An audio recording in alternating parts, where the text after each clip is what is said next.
Mary and I have been partnering autistic children attending mainstream school for more than 20 years, helping them develop their self-awareness and independent social understanding. Hi, I'm Catherine Pownell, one of the co-founders of Bridges in Social Understanding. You'll meet my colleague Mary Young, also a co-founder of Bridges, later in this video. We want to talk about some key principles to consider, especially if you're thinking about social learning for a child you live or work with. Essential skills that enable a child to have confidence to be themselves in the social world. They're based not only on our training and research, but more importantly on what we've learnt from the amazing children and families we've worked with across the years.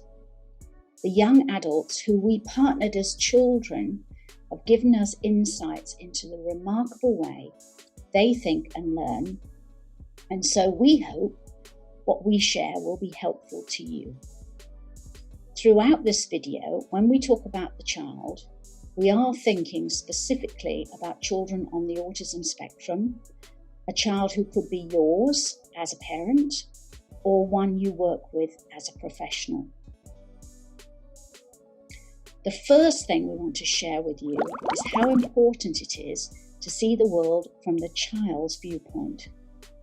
It gives us some understanding of how complex the social world is and how incredibly hard the child works to process intellectually all the complicated social aspects underpinning a school day and family life.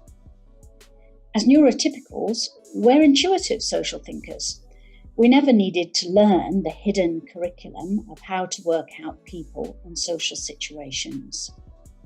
And so first, we need to take off our social intuition hat and put ourselves in the place of the child. How people think and how the social world works are not intuitive. Knowing when someone is interested or not interested in what you're talking about is not something that comes naturally. From the child's viewpoint, if they're interested in what they're talking about, you are too. Understanding the way the neurotypical social world works is something that needs to be learnt. When we have our social intuition hat on, it's easy to overlook the social challenges the child may be experiencing, especially in the early primary school years. They may be masking what's really happening, and so we assume they're doing okay and focus on helping them with their schoolwork. Josie Lowe, a young autistic adult, gives us some perspective when she shared, "It felt like everyone except me had been given a rule book that explained how social interaction works.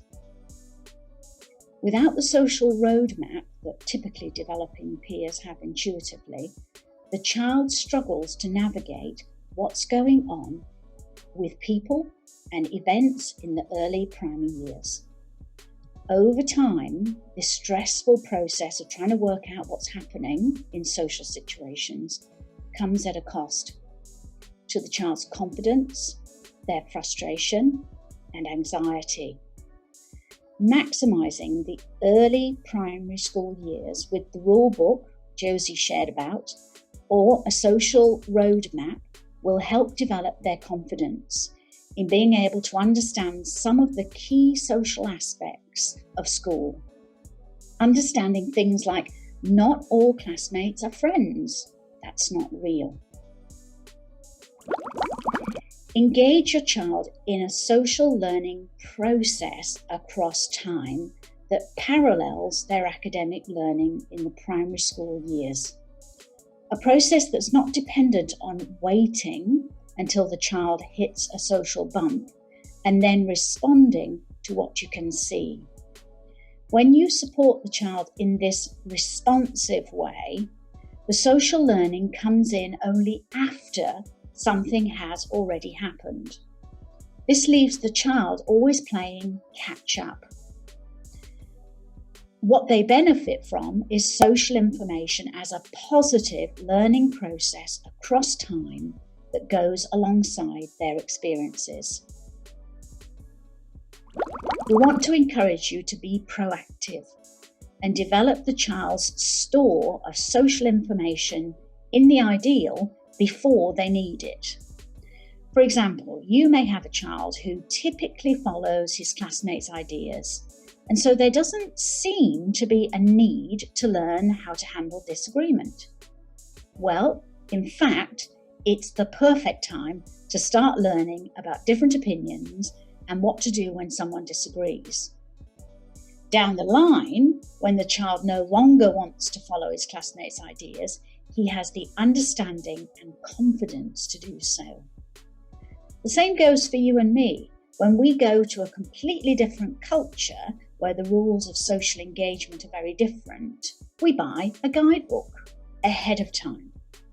No one would think of buying a guide after a trip, just to go through all the things you worked out correctly and all the times you may have got it wrong.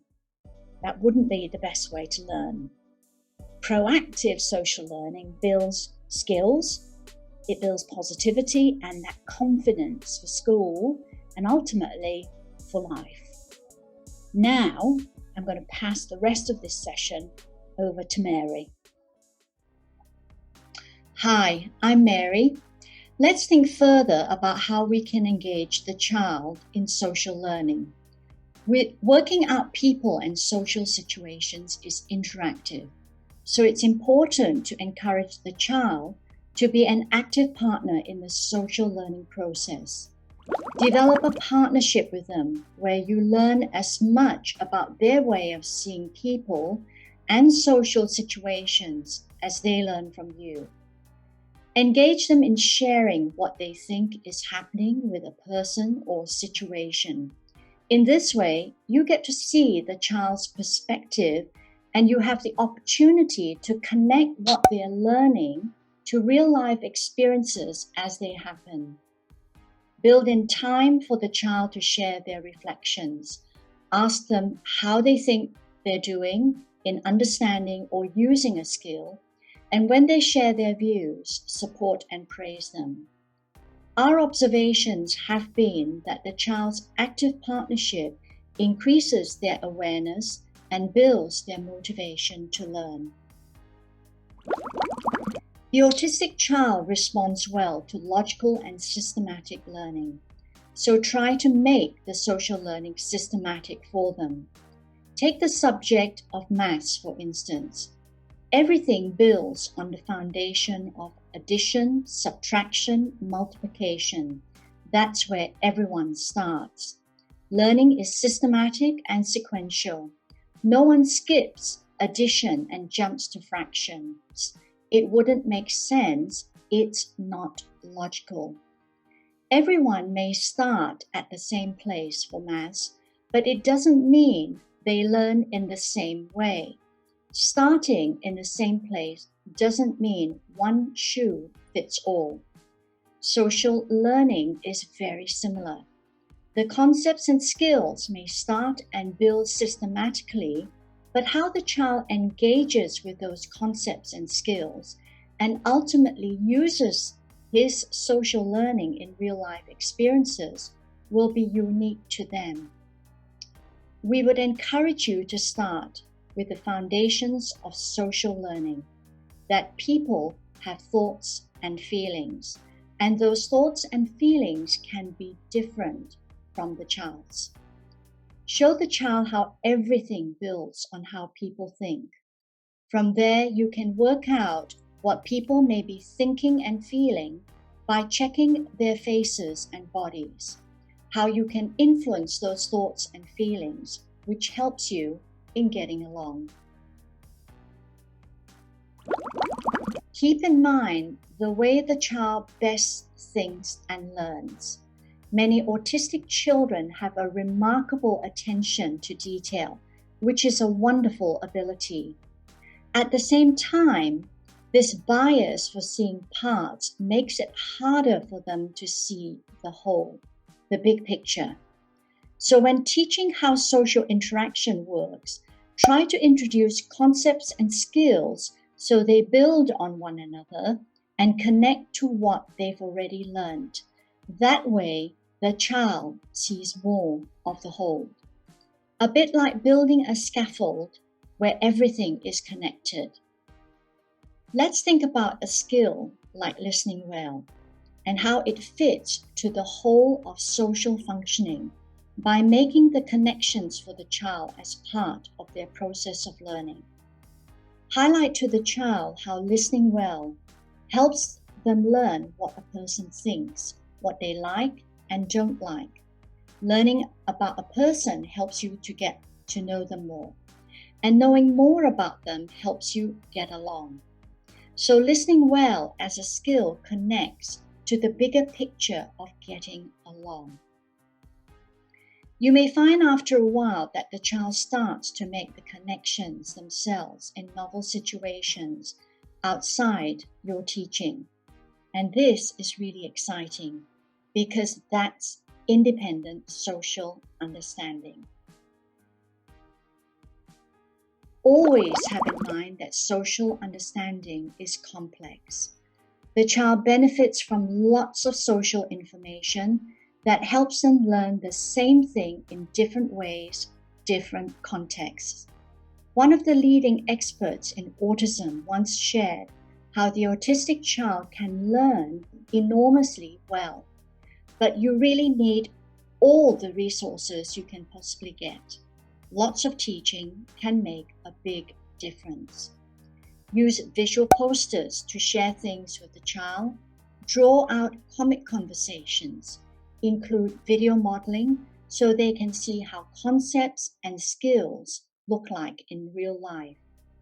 Brainstorm and role play social situations that might happen, as well as experiences that have happened personally to the child. Walk them through what they could do in a constructive and collaborative way. Any learning that's complex takes time, and anything that's important deserves that time. Something like learning maths, which everyone recognizes as a critical life skill. Would we imagine a maths curriculum that was covered in 19 weeks? What would you focus on? What would you skip? Social understanding and skills are also complex, so it's important to give the child time to learn, reflect, ask questions, consolidate, and apply what's been learned in their personal, real-life situations. Without time and the opportunity to experience and apply that social information, the learning stays as head knowledge. I want to leave you with a take-home message, and that is to engage the child in a proactive process of social learning over time, preferably beginning in their primary school years. Partner the child in building a scaffold of social learning and understanding that develops their independence and gives them the confidence in being themselves in the social world. Thank you for listening.